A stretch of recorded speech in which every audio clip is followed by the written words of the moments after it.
Shalom saudara dan saudari, para pendengar dan pencinta Fresh Juice yang dikasihi dan diberkati Tuhan dimanapun Anda berada. Jumpa lagi dalam INRI, yakni Injil dan Inspirasi hari ini, bersama saya Pastor Eltus Mali dari Paroki Maria Rosa Mistika Sudiang, Makassar. Saya mengajak kita sekalian untuk mendengar dan merenungkan perikop Injil hari ini, Lukas pasal 12 ayat 13 sampai 21. Kita awali dengan tanda kemenangan Kristus dalam nama Bapa dan Putra dan Roh Kudus. Amin. Suatu ketika, seorang dari orang banyak berkata kepada Yesus, "Guru, katakanlah kepada saudaraku supaya ia berbagi warisan dengan aku." Tetapi Yesus berkata kepadanya, "Saudara, siapakah yang telah mengangkat aku menjadi hakim atau pengantara atas kamu?" Katanya lagi kepada mereka, "Berjaga-jagalah dan waspadalah terhadap segala ketamakan. Sebab walaupun seorang berlimpah-limpah hartanya, hidupnya tidaklah tergantung daripada kekayaannya itu." Kemudian Yesus mengatakan kepada mereka suatu perumpamaan, katanya, "Ada seorang kaya, tanahnya berlimpah-limpah hasilnya.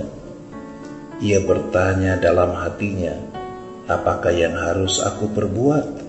Sebab aku tidak mempunyai tempat di mana aku dapat menyimpan hasil tanahku.'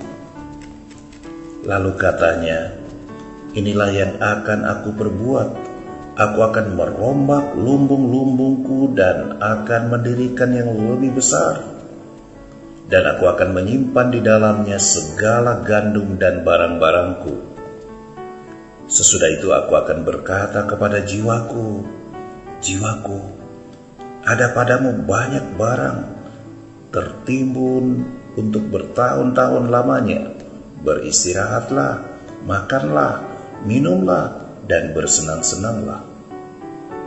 Tetapi firman Allah kepadanya, 'Hai engkau orang bodoh, pada malam ini juga jiwamu akan diambil daripadamu, dan apa yang telah kau sediakan untuk siapakah itu nanti?' Demikianlah jadinya dengan orang yang mengumpulkan harta bagi dirinya sendiri, jikalau ia tidak kaya di hadapan Allah." Demikianlah Injil Tuhan.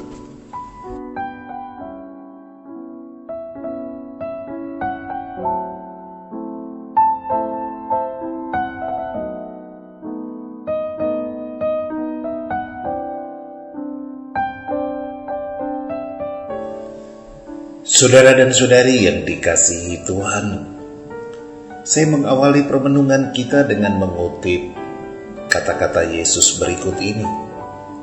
Walaupun seseorang berlimpah-limpah hartanya, hidupnya tidak tergantung dari kekayaannya itu. Saya pikir ini nasihat utama yang bisa kita petik dari Injil hari ini. Tentu saja ini tidak dengan sendirinya berarti harta dan kekayaan itu sesuatu yang tidak baik, dan karena itu harus dihindari. Tentu tidak demikian. Masalahnya adalah pada sikap hati dan bagaimana orang menghayati harta dan kekayaan itu. Ketika orang hanya sibuk menimbun harta dan menjadi tertutup terhadap sesama, menjadi nyaman hanya dengan dirinya sendiri dan tidak dengan orang lain. Ketika dengan harta orang menjadi tidak peduli pada sesama yang berkekurangan, bahkan menjauh dari Tuhan, karena merasa segalanya bisa ia penuhi sendiri, maka harta dan kekayaan akan menjadi Tuhan yang disembah dan yang akan menuntun dia kepada kehancuran dan kematian kekal. Kita ingat bagaimana orang kaya dalam cerita Injil Lukas yang terbuai dengan kekayaannya lalu menutup pintu hati bagi Lazarus yang miskin. Orang kaya itu akhirnya mengalami penderitaan luar biasa di alam kekal. Kekayaan yang tidak disertai dengan sikap iman ternyata akan membuahkan malapetaka bagi manusia. Ada kata-kata bijak demikian, harta itu titipan Tuhan, maka orang mesti berbagi. Kalau tidak, Tuhan akan mengambilnya dengan cara Tuhan sendiri. Saudara dan saudari, Anda boleh percaya, boleh juga tidak tentu. Tetapi pernyataan ini setidaknya pasti tidak untuk mengabaikan usaha dan kerja keras kita. Tidak ada rezeki yang jatuh dari langit.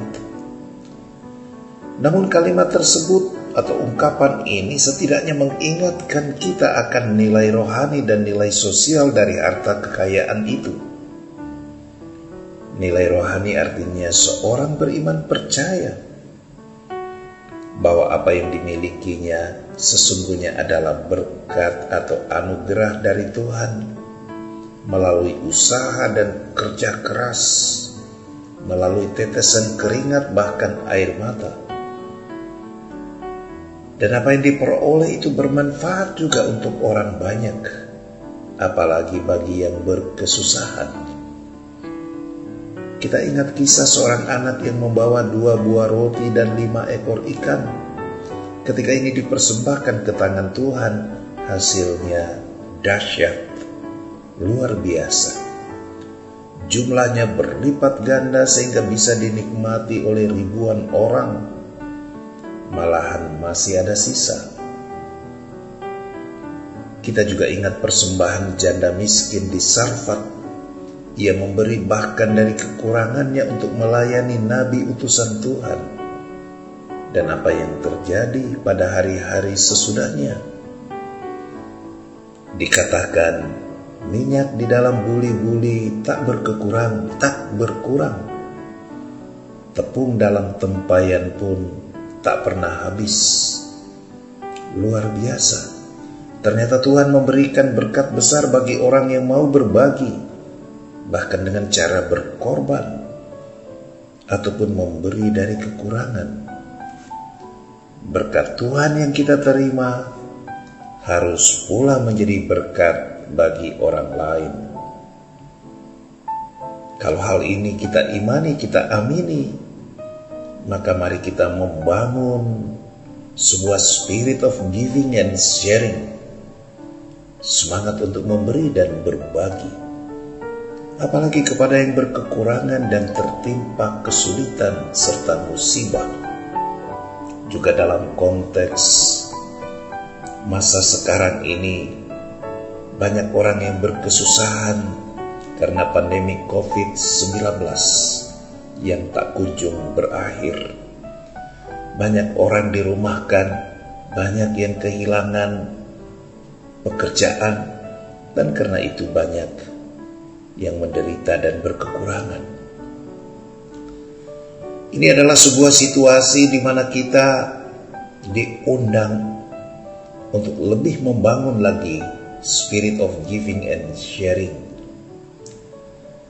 Semangat untuk memberi dan berbagi ini akan membuat kita menjadi orang yang kaya. Kaya di hadapan Tuhan. Menjadi orang yang tidak menimbun harta hanya bagi dirinya sendiri. Sehingga oleh Yesus dikatakan sebagai orang yang bodoh. Mungkin juga konyol. Saudara dan saudari, Tuhan tidak tidur. Tuhan tentu melihat siapa yang mau berbagi. Siapa yang membuka mata dan hati bagi orang lain, dan siapa pula yang sebaliknya menutup mata, menutup hati terhadap sesama yang menderita. Kepada yang gemar berbagi dengan landasan iman dan kasih, kita percaya Tuhan sendiri pula yang akan memberi secara berlimpah. Semoga demikian. Tuhan Yesus memberkati kita semua dalam nama Bapa dan Putra dan Roh Kudus. Amin.